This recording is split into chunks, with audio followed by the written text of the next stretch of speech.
Assalamualaikum warahmatullahi wabarakatuh. Jirtu kabajamtoota fi jaalatamtoota kiyya viidiyoo ajaa'ibaa qabadhee isiniif dhufeera. Akkaataa viidiyoo idiit itti godhanii TikTok irra gadhiisan qabadhee isiniif dhufee jira. Hamma dhuma viidiyoo kanaatti na wajjin tahaa baradhaa isiniin jedha. Viidiyoo kana ni agarsiisee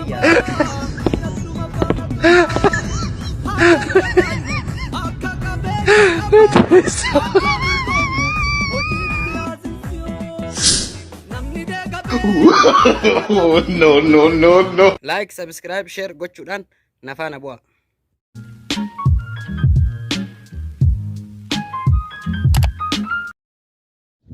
Kameraa keessan achi wayirra kaa'attanii viidiyoo normaalii akkanatti waraabdanii jechuudha. Akka nama waraabaa jiru kanatti kameraa keessan achi wayirra kaa'attanii yookaan yoo namni isin bira jiraatee isin qaballee bareedaadha. Sana booda akka ammaan godhaa jiru kana gootanii jechuudha. Sana booda gara barnootaatti isin dabarsaama. Egaa kabajamtootaa fi jaalatamtoota kiyya gara barnoota amma jennetti yeroo dabarru kimistirii namni martuu bilbila isaa keessaa ni qaba. Kimistirii bakka neewu yoo tana gadhooytanii sana booda kanniin isin baasaa TikTok yoo taate kana filattu, YouTube yoo taate akkasumas 16:9 kana filattu. Sana booda irratti gadhooytanii erga jettanii booda dhuftanii dakana gadhooytan. Gara viidiyoo qopheeffattanii kaameraan waraabdanii qabattanii sanitti isin dhufa waan ta'eef gara sanitti deemtan.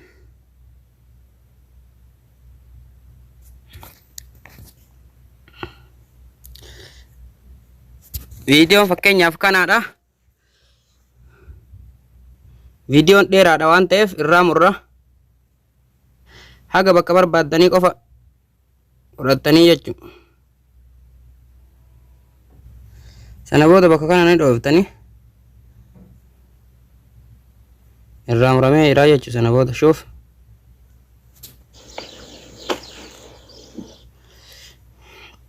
ammas dhuftanii ni sawwarattu, suuraa irraa kaafattu. Bakka kana dhooytan. Sana booda suuraan qafoo keessatti gadi bu'a. Dachee qulqulluu kana suuraa kaafattanii jechuudha. Isinii gala? Baree qulqulluu kana suuraa kaafattan. Eessa dhooytan? As dhooytan. Erga as dhooytanii booda as dhooytanii jechuudha.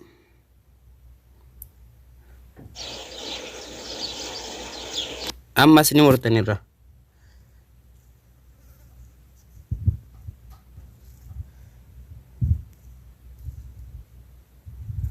Murameera viidiyoon.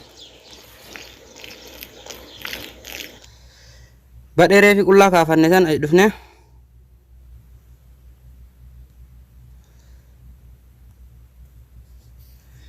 Badheeree fi sun kunooti jechuudha. Ayyoo. Sana booda suuraa qarran. Suuraa as dhooytanii qarrattu.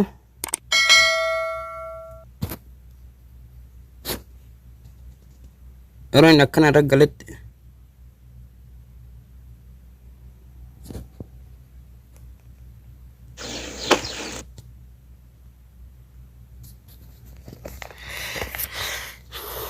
sana booda googil keessanii dhuftanii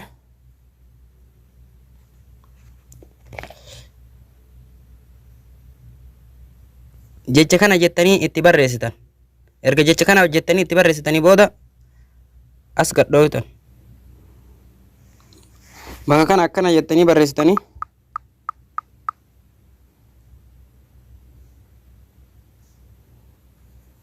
asaa kana irratti barreessitanii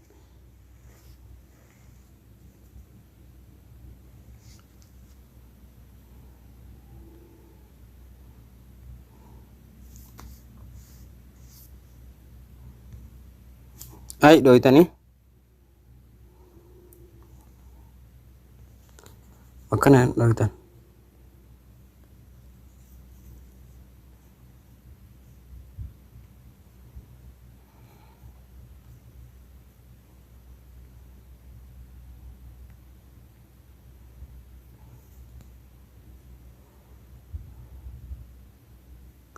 Suuraareef qarannee kaafne san as galchinaa jechuudha.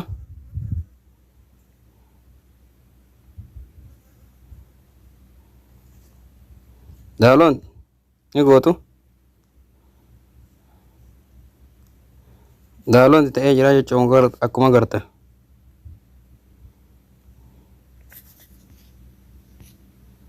Sana booda bakka kana ni dhufna.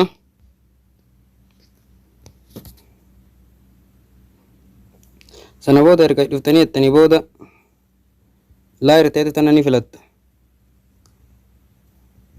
Miidiyaa filatta. Suuraa daawuloon godhanne san ni fudhannee ni dhufna.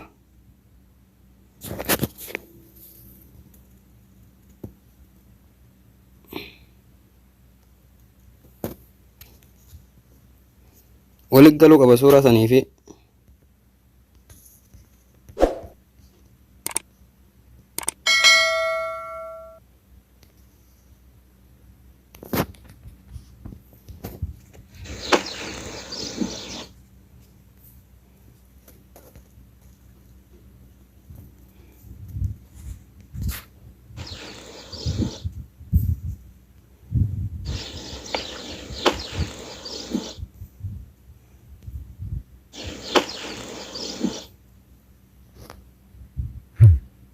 wali sirreessitanii jechuu akka inni sirriitti onnaa dhutti.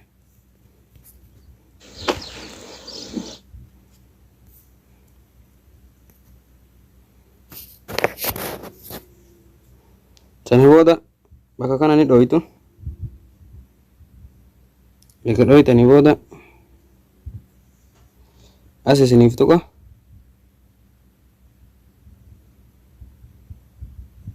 Walitti gabaabsatu xiqqoo.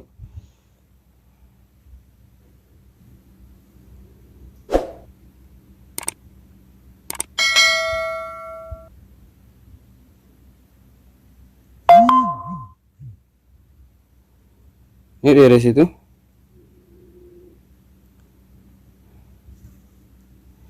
Erga dhooytanii booda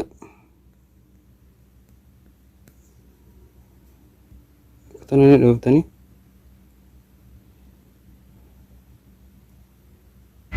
Harka keessan hin qabdanii akkatti gad harkiftanii jechu harka keessan hin qabdanii.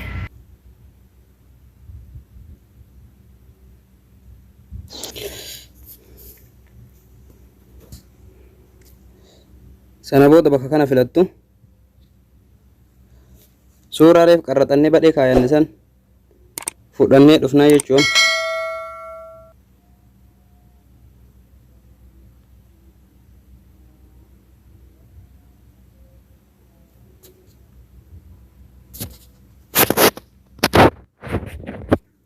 Suuraa wala qarrannee fudhanne san eega fudhannee as dhooyna. Kana irratti ni dhooyna.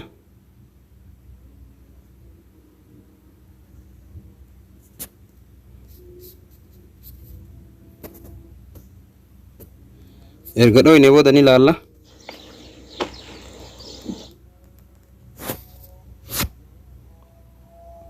Badheen kun immoo akka walitti dhokatee wal fakkaatuuf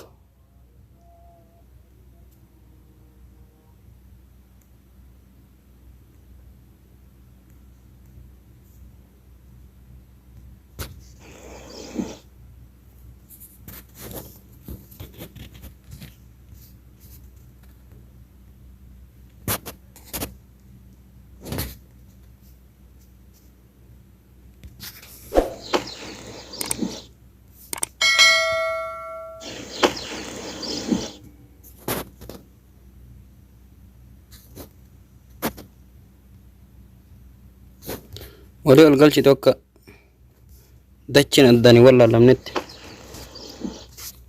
Kanammoo viidiyoo akkam gootu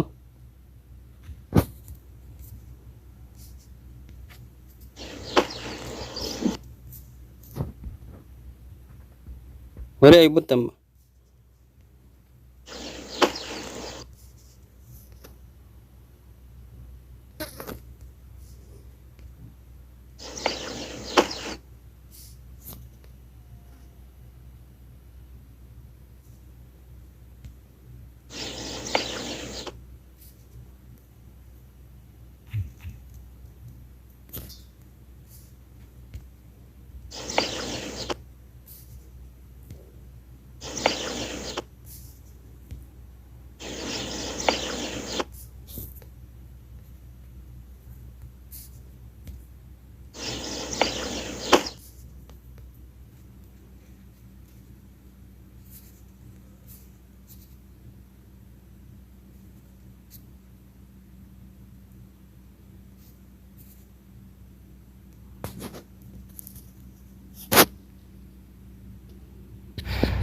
suuraa kana immoo walirra galchitan akka inni sirriitti walirra galutti maaliif awwal akka inni dhaabbatu waan qarrattaniif akkasii walirra galchitanii jechuudha.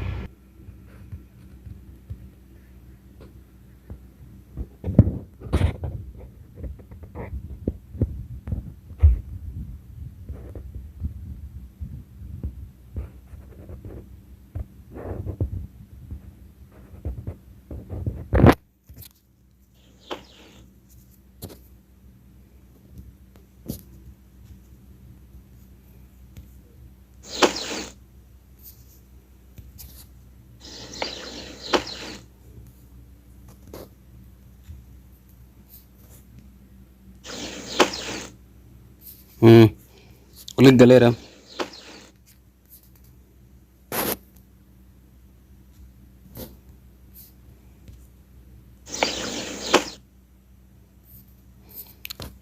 Sana booda laayirii tana filattu.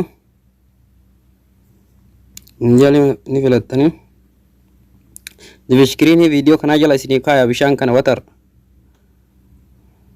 Gabbuufattu bakka irraa gabbuusatantu jira.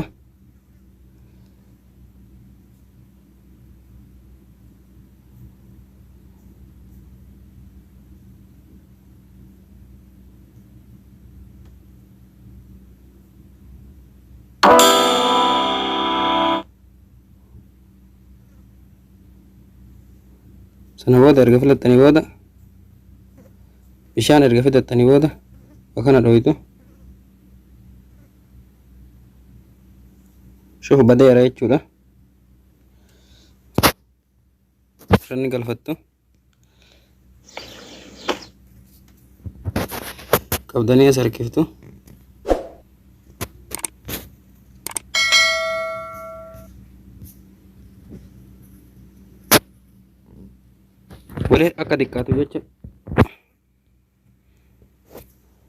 Wali akka xiqqaatu jecha bakka kana dhooytanii walitti xiqqeessuu ni dandeessanii. Sana booda as harkiftu.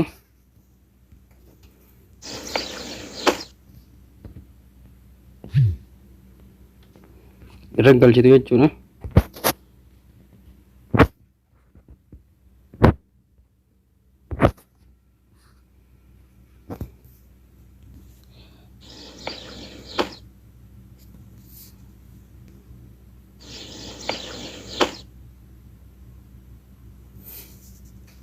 Amma toleera jechuudha.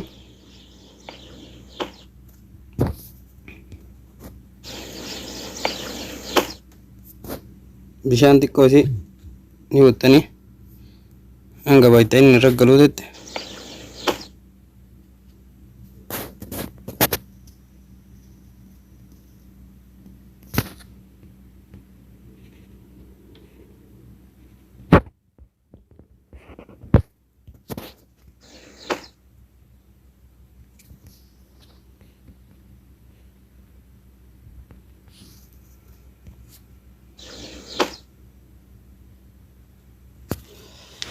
akkasitti dalaydanii jechuudha.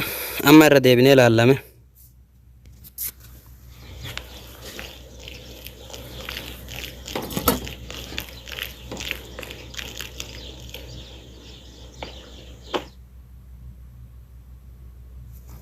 Akkasitti dalaydanii YouTube channel kiyya subscribe, like, share gochuun dagatina isiniin jedha.